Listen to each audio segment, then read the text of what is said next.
Assalamualaikum warahmatullahi wabarakatuh.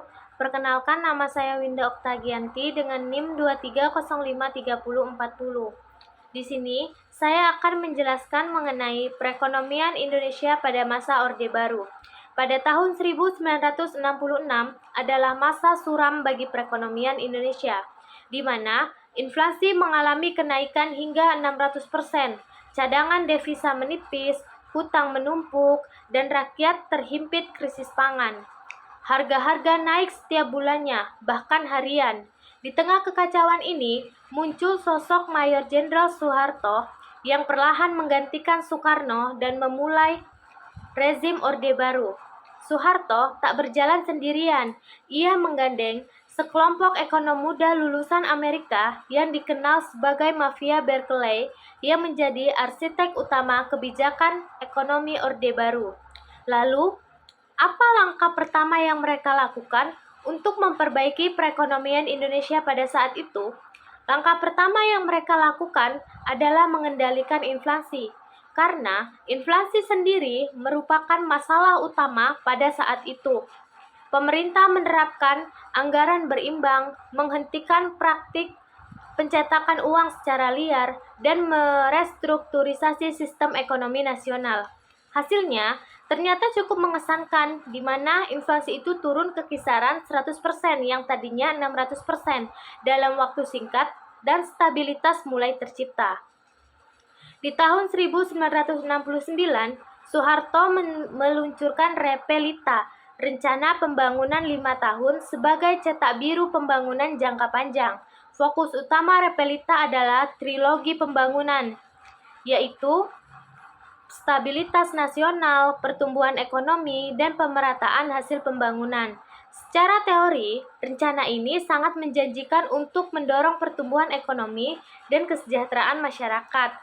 Seiring berjalannya waktu, program pembangunan mulai merambah ke berbagai sektor, mulai dari pertanian, pendidikan, hingga infrastruktur.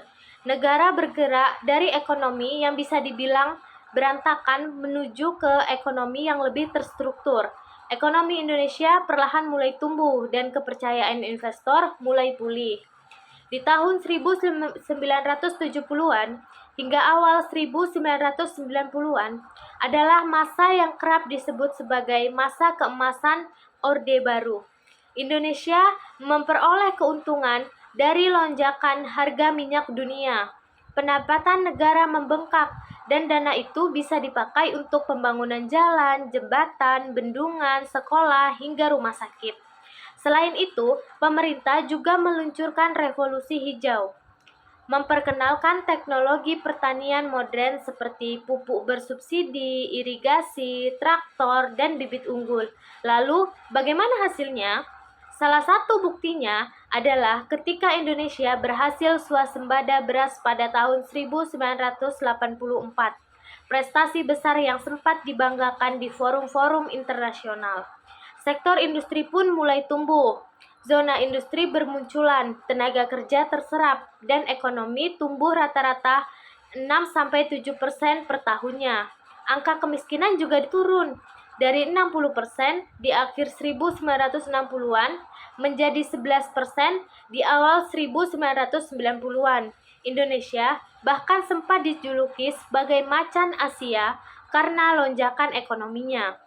Salah satu kunci kestabilan perekonomian Indonesia pada masa Orde Baru adalah dengan adanya keberadaan Bulog.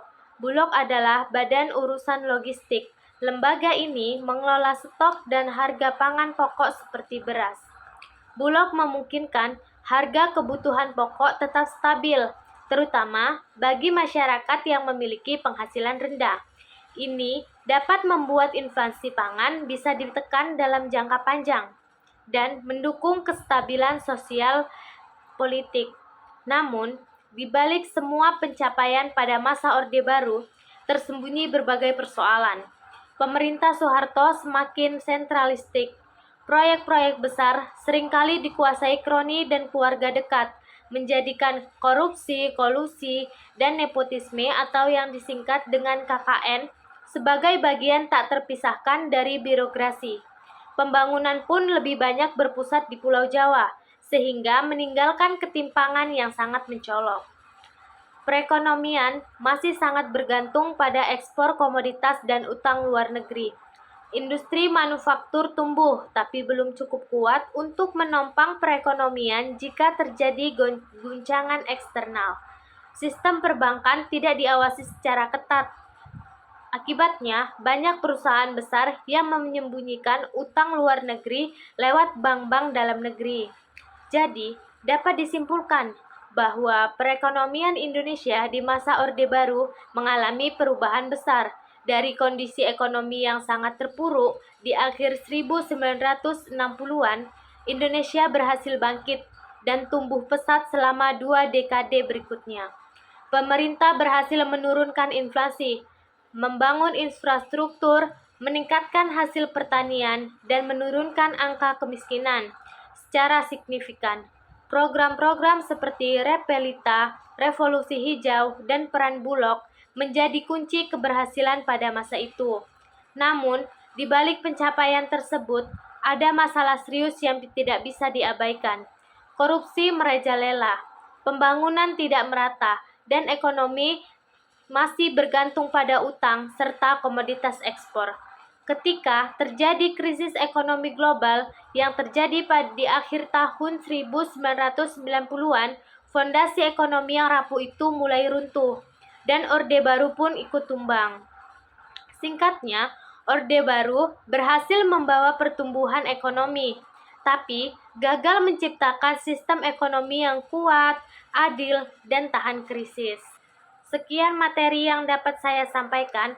Mohon maaf apabila ada kekurangan dan kesalahan dalam penyampaian materi. Saya akhiri dengan wassalamualaikum warahmatullahi wabarakatuh.